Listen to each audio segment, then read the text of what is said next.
Aujourd'hui, je vais à la rencontre du frère Saïdou Wane, auteur du livre Réponse à un ami chrétien. Saïdou est né à Dakar. Il a passé son adolescence en France, il a obtenu un baccalauréat en Mauritanie, une maîtrise de mathématiques au Maroc et a fait une école d'ingénieur en informatique au Gabon. Actuellement, il est responsable technique de grands comptes clients en France. On peut clairement dire que le frère est un gros bosseur. Mashallah. Assalamu alaikum, bonjour à tous, c'est Mahdi et je suis ravi de vous retrouver pour ce premier épisode d'Oumma Vox à la rencontre de...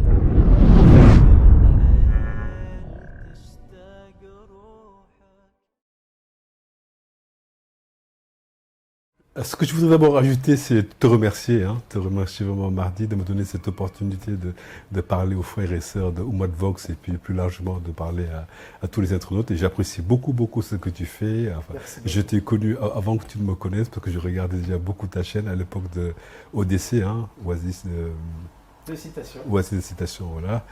Et ce que j'ajouterais à ce que tu viens de dire, c'est que j'ai pas mal voyagé.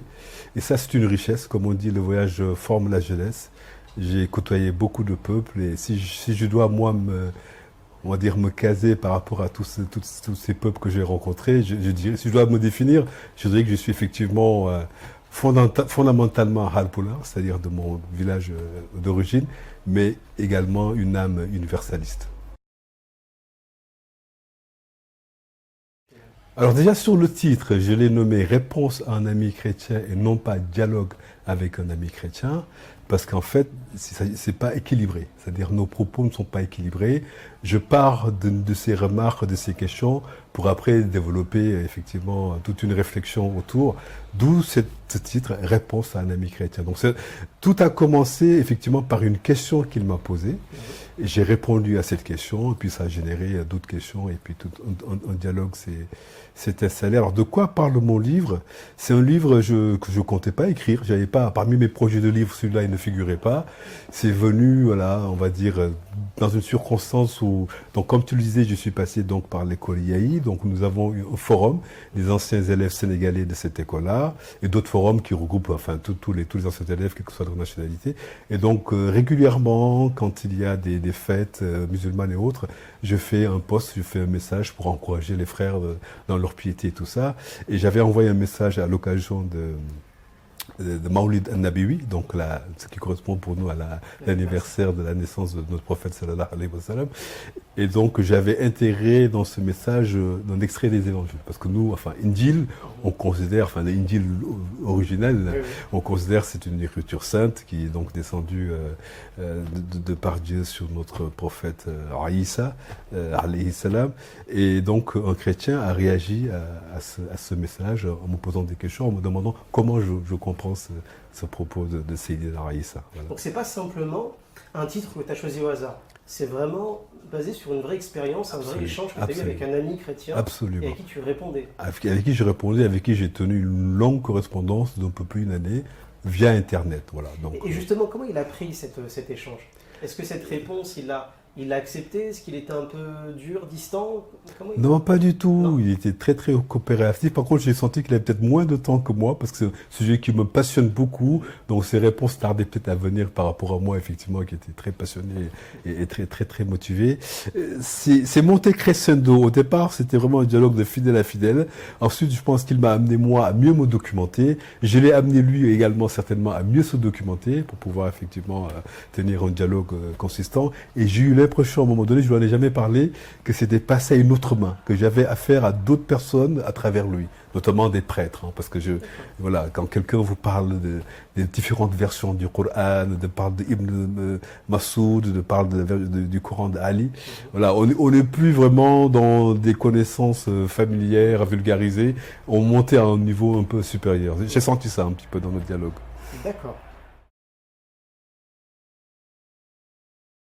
Oui, alors la méthodologie, effectivement, c'est que, alors dans ce message que j'avais écrit auquel il a réagi, il y avait un extrait du Coran, il y avait un extrait de la Sira, un extrait de Hadith, mais il n'a réagi qu'à l'extrait de l'Évangile. Donc c'est ça en quoi il croit le plus, c'est par là qu'il faut passer effectivement pour dialoguer avec nos frères chrétiens, comme faisait Ahmed Didat ou Zakir Naïk et autres.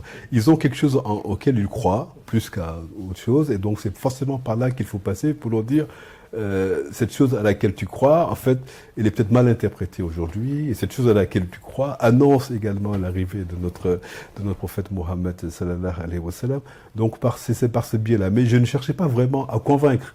Je cherchais plutôt à clarifier. Alors quand quelqu'un vous dit, j'ai l'impression qu'il y a beaucoup de chrétiens qui peuvent amener jusqu'à considérer le prophète sallallahu alayhi wa sallam comme un prophète. Comme quelqu'un qui est venu auprès d'un peuple et qui leur a dit de bonnes choses, qui a tout fait pour qu'ils vivent bien, qu'ils aient plus de bonnes actions que de mauvaises actions, comme on dit. Mais ils ont du mal à le positionner dans la lignée des prophètes bibliques parce qu'ils partent d'un concept qui est le concept de l'alliance. Dieu a scellé une alliance avec Abraham, cette alliance Ibrahim, cette alliance s'est perpétuée avec Israël, qu'ils appellent Isaac. Et donc, comme notre prophète descend d'Ismaël, alayhi salam, il n'est pas dans l'alliance. C'est comme ça qu'ils conçoivent les choses. Voilà. Et le fait également, il a réagi sur un propos de Jésus qui disait je ne suis pas venu abolir la loi, je suis venu non pour abolir, mais pour accomplir. Matthieu, chapitre 5, Exactement, voilà, celui qui change. Là. Donc peut-être qu'à l'époque, au Moyen-Âge, avec les inquisiteurs et autres, je pense qu'ils étaient très très à cheval sur la loi, sur le Lévitique, hein, parce que la loi, il est quand même contenue dans le Lévitique, qui fait partie des 5 premiers livres de la Torah.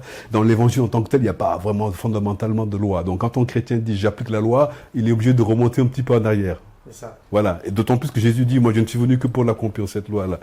Et donc lui, en tant que chrétien, donc ils ne sont plus dans cette mouvance d'appliquer la loi de manière formelle comme à l'époque en Espagne et autres. Et donc, quand on lui ressort un propos où son prophète lui dit il faut continuer à suivre la loi, ce qui n'est pas réellement fait, je pense qu'il n'y a aucun pays dans le monde où leur loi est basée sur... Aucun, voilà. Chez les chrétiens, aucun. Chez les chrétiens. Des siècles, exactement. on a pu vivre de chrétiens, de pays chrétiens avec une législation basée sur l'évangile ou sur la Bible, exactement, sur les évangiles, sur les préceptes de Jésus, de l'Église. Les chrétiens en Europe se basaient, il y a encore quelques siècles, sur le droit canonique de l'Église catholique. Ça fait très longtemps qu'ils l'ont abandonné, c'est fini. Voilà. Les seuls en plus, et je pense que c'est une fierté chez les musulmans, on doit être le seul peuple au monde à réclamer depuis en fait le prophète Mohammed une législation dans un pays basée sur le Coran, sur la Sunna. Absolument. C'est le vœu de tout musulman. Absolument. Exactement. On nous a plus ou moins imposé la République, la démocratie, mais notre rêve à nous tous, c'est d'allier tout ça, la vision moderne des choses, mais également le legs que nous a laissé. Il a vécu quand même avec nous pendant des décennies, c'est pas pour qu'après on tourne le dos à tout ce qu'il nous a laissé. Et c'est intéressant le lien que tu fais entre ces chrétiens qui justement aujourd'hui ont une appréhension de la loi, ont un rejet de la loi, même s'ils essaient de justifier d'un point de vue théologique en disant que Paul de Tarse est venu pour dire la loi. J'allais venir à ça, tout à fait, absolument. Oui, Paul, effectivement, c'est ça la grande contradiction entre d'une part l'évangile et les épîtres, parce que l'évangile dit je suis venu pour accomplir, et celui qui change une virgule sera appelé le plus petit dans le royaume des cieux. Et Paul dit, en fait, vous n'avez pas besoin de la loi, vous n'avez besoin ni de la circoncision, ni de respecter le Shabbat, ni d'éviter la nourriture illicite. Il vous suffit de croire qu'il est mort pour vos péchés, pour être sauvé. Voilà. Ce qui crée d'ailleurs pas mal de problèmes, puisqu'aujourd'hui, les chrétiens, paradoxalement, se réclament de Jésus, du Jésus des évangiles. Absolument. Au niveau du chemin à suivre, c'est plutôt la voie de Paul. Exactement. Ils sont paulistes, tout à fait. et pas forcément chrétiens. Pas chrétiens, voilà. Sauf peut-être les évangélistes qui veulent effectivement ce retour aux Écritures. C'est ça. Et ça, dans ton livre, c'est des sujets que tu abordes C'est des sujets que j'aborde. Donc, il y a au moins peut-être 3 paragraphes qui sont consacrés à Paul. Paul et la circoncision, Paul et la loi. Paul qui dit, là, si vous ne croyez pas qu'il est mort pour vos péchés, votre foi est vaine. Donc, tout repose sur ça. Non, j'aborde tous ces aspects-là. Alors, je me demande même si je ne parle pas un peu plus même des évangiles que du Coran. Voilà. Mais c'est normal, je parle à un chrétien. Donc, j'utilise sa matière pour le faire réfléchir. Voilà. Quelqu'un qui ne croit pas que le Coran est descendu de Dieu, ça ne sert à rien de lui dire le Coran dit ça, le Coran dit ça. Donc, parce que il n'y croit. Le jour qu'il y croira, oui, ça aura de l'importance pour lui.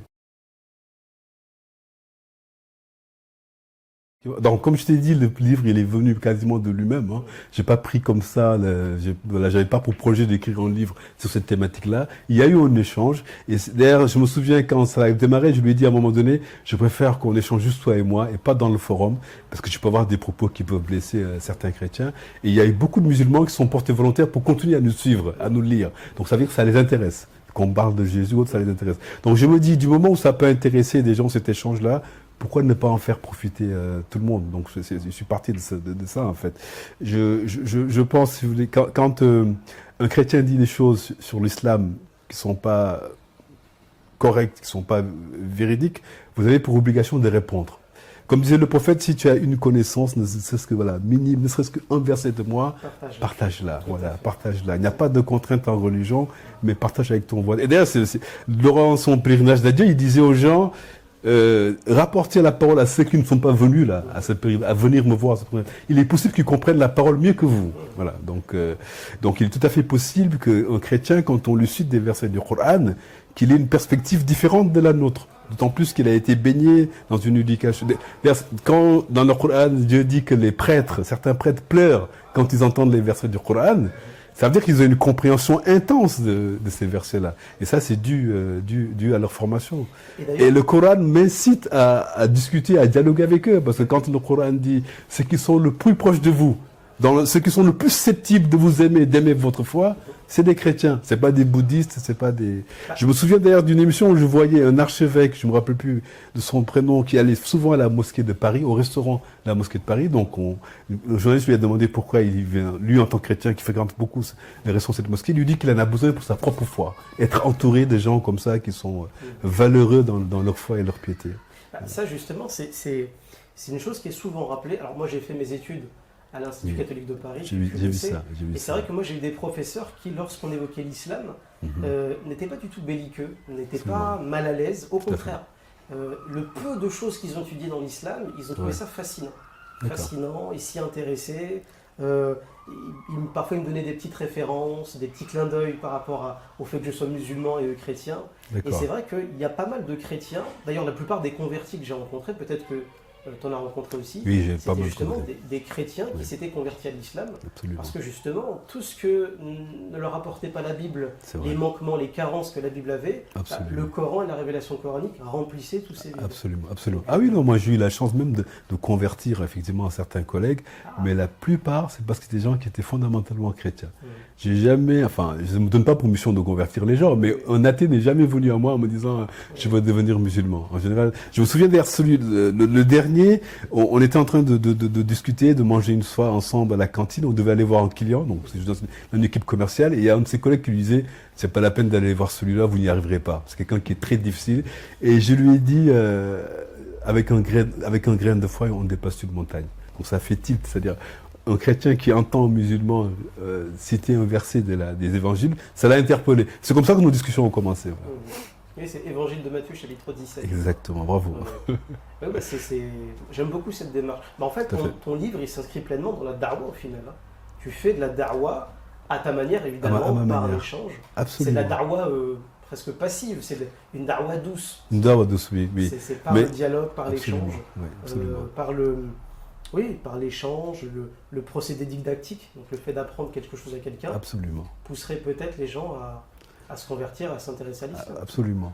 Et comme je le disais d'ailleurs, il y a beaucoup de gens qui savent qu'il y a des chrétiens qui savent qu'il y a des contradictions dans la Bible, qui savent qu'il y a des miracles scientifiques dans le Coran, qui ont des difficultés d'appréhender la Trinité. C'est quelque chose qui n'est pas évident, même pour les prêtres. Il y a des prêtres qui disent, moi je suis pas capable d'expliquer la Trinité. Mais ça dépend des individus. Il y a des individus chez qui l'intellect dépasse l'affectif. L'intellect est plus fort que l'affectif. Ils ont une démarche rationnelle dans leur vie de tous les jours. Notamment les gens, effectivement, j'ai vu des professeurs de mathématiques typiquement se convertir rien que par l'intellect. Voilà, ils ont raisonné, ils sont passé le cap. Mais beaucoup d'autres personnes sont plutôt dans l'affectif et eux, c'est plutôt le comportement. Si vous êtes musulman et vous vous comportez encore moins bien que lui, vous aurez beaucoup de mal à lui dire mon message est mieux que le tien, ou enfin on n'est pas non plus dans la confrontation. Et il y a beaucoup de gens derrière moi, je le disais dans l'introduction de mon livre, à un moment donné, je n'étais plus fréquent dans les mosquées, il m'arrivait de ne pas prier à l'heure, et c'est le fait de côtoyer la proximité d'un très bon musulman qui m'a remis dans le chemin. Hicham, voilà. On lui passe le salam. On lui passe le salam, voilà. Un être formidable, un être vraiment d'une douceur, machallah. C'est le prophète Ali salatu wassalam qui disait, je restitue le propos, en gros, on devient les personnes qu'on fréquente. Absolument. Que si on fréquente des gens qui ne sont pas assidus, qui ne sont pas sérieux dans leur religion, malheureusement, on a tendance un peu à les suivre. Absolument. Et les gens qui élèvent le niveau, on a tendance à les suivre aussi Absolument. et à monter grâce à eux. Oui. C'est ce qui est arrivé avec Hicham. C'est ce qui m'est arrivé avec Hicham. Voilà, moi, en tant que musulman, Hicham m'a fait retrouver le plaisir du chemin de la mosquée, le plaisir des tarawih et autres, au point que je le fréquentais même plus que lui, à un moment donné. Donc, a fortiori, quelqu'un qui n'est pas du tout musulman, donc voilà, il va être également sensibilisé par le comportement. La plupart, j'ai repris mes cours d'arabe en classe, donc il y a des Européens, des Caucasiens, et la plupart, c'est ça. J'ai un collègue voilà, sénégalais, j'ai un collègue marocain, ça passe toujours par un collègue, un ami. C'est très très rare. J'ai vu ça, il y a des cas où la personne s'enferme, lit des livres. Il y a des personnes qui ont été, par exemple, touchées par la communauté de Médine, comment le prophète vivait avec les autres compagnons. Je pense que la fameuse constitution de Médine, oui, le fait de vivre avec des chrétiens. Oui. Et puis la fraternité qu'il y avait entre vous. Êtes là en Occident où chacun vit pour lui, c'est l'individualisme. Lire des choses comme ça sur des gens où chacun est presque prêt à mourir pour l'autre. On disait quand ils étaient ensemble, ils disaient salam alaikum quand ils se rencontrent. Dès qu'un arbre les sépare et qu'ils se retrouvent, ils se redisent encore assalamu alaikum. Tellement ils avaient chacun beaucoup d'affection pour l'autre. Je me souviens, c'était donc une femme qui disait ça et ça l'avait marqué. On peut pas savoir par quelle voie les gens sont touchés. Chacun selon sa personnalité et ses sensibilités. Plus particulièrement en France, moi je dirais que la position des musulmans en France, elle est vraiment très douloureuse. Hein. Franchement, j'ai connu la France, comme tu le disais, j'ai été adolescent dans ce pays-là. Donc j'ai connu un petit peu la France des années 80 où on ne parlait pas du voile, on ne parlait pas des musulmans, c'était paisible, il y avait une bonne cohabitation. Et normalement, quand on avance dans le temps, les choses doivent s'améliorer. Quand je suis revenu, 20 ans après, j'ai eu l'impression que c'était un retour en arrière. On est indexé du doigt, on est stigmatisé, on fait des lois qui nous désignent, quasiment chaque 2 ou 3 ans à l'Assemblée, contre le voile intégral, contre le voile à l'école. On est allé jusqu'à vouloir faire voter comment on appelle ça, le fait de ne plus être français. La déchéance de la nationalité, voilà exactement. Et je me dis, c'est quand même malheureux. Nous sommes de plus en plus nombreux. Je suis peut-être de la 2e ou 4e, 3e génération. Beaucoup de musulmans sont nés ici, ne connaissent pas leur pays d'origine, se considèrent comme français, et tout ça leur tombe dessus. Effectivement, ça personnellement, ça me fait mal, personnellement, parce que j'ai beaucoup d'attaches à ce pays-là. Je me suis toujours considéré, moi, comme français. J'aime beaucoup la littérature française. J'ai des attaches avec l'endroit où j'ai vécu, adolescent, enfant. Quand j'y retourne, c'est une partie de moi. Voilà. Et donc, voir comme ça mon pays qui me stigmatise, entre guillemets, ça fait extrêmement mal. Ça fait extrêmement mal et on se dit que c'est pas l'œuvre de chrétien. Enfin, un bon chrétien ne peut pas agir comme ça. Ah oui. Donc, forcément, il y a, voilà. Je pense qu'il ne peut pas l'apercevoir. Je ne pense pas que la beauté du Coran puisse se percevoir dans une langue autre que l'arabe. Malheureusement. Parce que d'ailleurs, j'aime bien, il y a un des plus grands traducteurs du Coran, son nom me reviendra, donc un français, qui disait... Jacques Verbe, bravo. Qui disait qu'il ne faut pas appeler son livre Coran, c'est pas le Coran. C'est une tentative d'explication du Coran. Ça n'a rien à voir avec le Coran qui dit que les musulmans lisent tous les jours. C'est son livre à lui, ça porte sa signature, ça porte son empreinte. Voilà. Alors que le Coran, c'est autre chose, le véritable Coran. Et donc, malheureusement, pareil pour moi, avant que je ne me mette à l'arabe, je lisais le Coran traduit. Une sourate que le prophète appelait la fiancée du Coran. Tellement elle est jolie. Voilà, elle est parée. C'est Ar-Rahman. Je reviens là-dessus encore. Quand on lit la traduction, il n'y a absolument rien d'extraordinaire dans ce verset. On perd les rimes. Il n'y a rien d'extraordinaire. Enfin, on le lit comme un texte, voilà. On se dit, mais pourquoi les musulmans aiment autant ce verset, cette sourate? Pareil pour Ayat al-Kursi. Quand on le lit également en français, on a peut-être le message, voilà, mais on n'a pas pas tout ce qui va. Les deux vont ensemble pour moi, le support et le message qui est véhiculé, parce qu'en fait, ce sont ces deux combinés qui parlent à la fois au cœur et à l'esprit. Et c'est très important de se dire que cette parole que j'entends là, cette musique que j'entends, elle n'est pas humaine. Et c'est ça peut-être nous l'avantage qu'on a par rapport aux autres. On est convaincu que ça, ce qu'on entend là, c'est trop beau pour avoir été créé par un homme.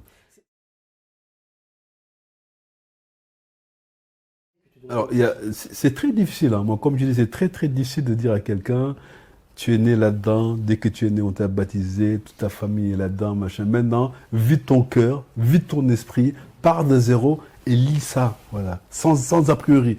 C'est beaucoup demandé. Il y a des gens qui arrivent, alhamdoulilah. Hein. Il y a des gens qui...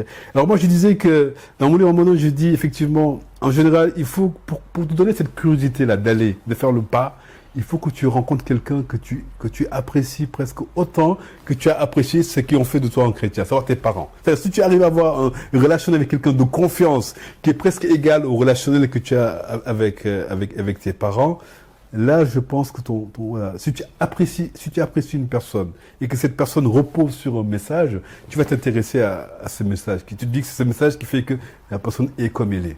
Donc ça, c'est très important.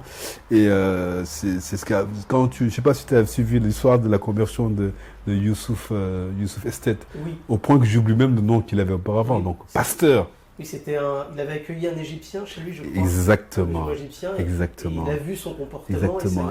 Et sa femme même s'est convertie avant lui. Oui, absolument. Oui, il avait une très très belle histoire, tu vois. Il était quand même, c'est-à-dire son esprit aussi, il participait un peu. Quand une fois il avait des discussions avec un prêtre catholique, ils n'ont pas les mêmes livres, hein, les catholiques et les protestants. Les catholiques en ont quelques-uns de plus que dans leur Bible. Et ils appellent donc, il s'appelait Mohammed d'ailleurs. Combien il y a de versions du Coran chez vous? Le mec il dit, mais je comprends pas votre question, tu vois. Je pense que toutes les religions sont pareilles. Dans toutes les religions, on a une version et ainsi de suite. Donc, tout un travail à faire. Mais vraiment, comment on appelle ça? Dieu le dit à un moment donné, c'est extraordinaire. Le prophète, la personne qui était la plus proche de lui, qui l'a protégé de son vivant, les gens ne pouvaient presque rien contre lui, qui est son oncle Abu Talib. Il a tout fait pour le convertir. Et Abu Talib lui disait, mais moi, il n'y a personne ici qui te connaît mieux que moi. Parce que c'est moi qui t'ai éduqué depuis tout petit. Tu étais orphelin à l'âge de 6 ans. Voilà. Il n'a pas connu son père, et il dit que je t'ai jamais entendu mentir. Le mensonge et toi, c'est diamétralement opposé. Mais il dit, mais je suis Abu Talib. Donc il y a des choses qui le retiennent. La fierté d'arabe. Il dit que je veux pas que les gens disent que j'ai eu peur devant la mort. Je veux mourir en noble, voilà. Et il pleure, le prophète pleure sur son lit de mort, en disant, mais il suffit que tu dises la shahada et tu es sauvé. Moi, je veux te retrouver au paradis. Et en fait, Dieu lui fait comprendre à un moment donné, ta mission à toi, c'est de prêcher. L'épanchement des cœurs, ça appartient à Dieu. C'est Dieu seul qui décide ou qui sait. Voilà. Je pense que nous, on devrait prendre un autre chemin, le chemin de l'intellect, je crois, le chemin de la discussion, le chemin du dialogue, le chemin du bon comportement. J'insiste beaucoup sur ça, mais je pense que c'est fondamental. Même si quelqu'un vous déteste, tu prends l'exemple de quelqu'un qui te déteste, qui, chaque fois que tu viens, tu lui dis salam alaikum, bonjour, il te répond jamais.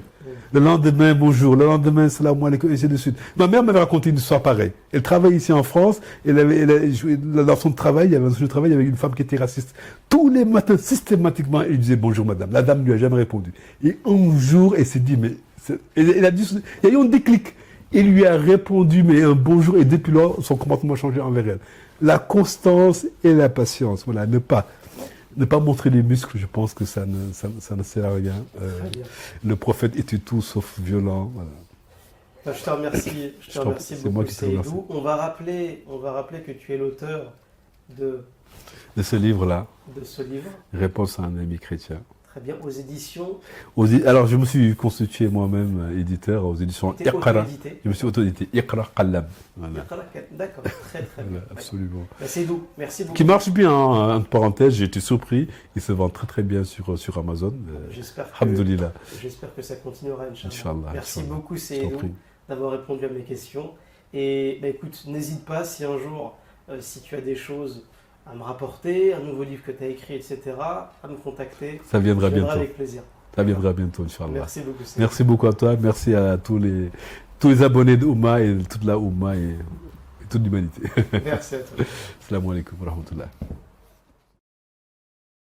Pour finir cette vidéo, je tiens à remercier le frère Hakim, VTC de profession, qui s'est proposé à titre gratuit d'être mon chauffeur dans le cadre du média Ummavox. Ce frère est extrêmement professionnel et d'une rare amabilité. Si vous êtes sur Paris et que vous avez besoin d'un excellent VTC, contactez H Transport au 06 67 16 07 07 ou par mail à l'adresse suivante.